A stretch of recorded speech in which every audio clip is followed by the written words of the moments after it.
true a focal point of her report. There's a war going on, and whether we like it or not, there's a front line, and there are people with guns, and there are two sides fighting.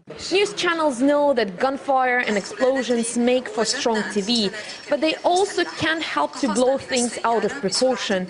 And with journalists unable to report freely from Tripoli and other Gaddafi-controlled parts of Libya, some can find themselves sucked in by the rebel sides of the story. The rebels are just opening up to journalists. They just love them, and just whenever they take one city, we go with them, and then we go into the other city. But reporters need rebels too. Here in the opposition's press center in Benghazi, internet access is unrestricted and the coffee available 24 hours. The message is on the wall and sometimes finds its way into reports. Recent reports are saying that government forces, meaning Gaddafi's forces, bombed a weapons depot in on the edge of one of these cities.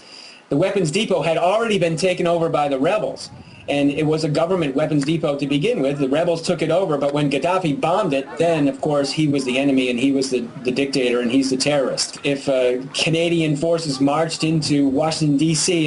and took over the Pentagon and we responded, nobody would call the American government a terrorist government for protecting our own interests.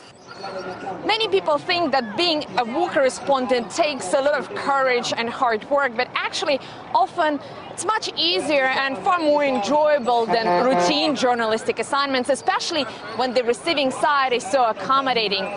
The problem here in Benghazi is that some reporters became not only part of the story, but its main driving force. And instead of hoping that full-blown confrontation and bloodshed could be averted, they're almost calling for it.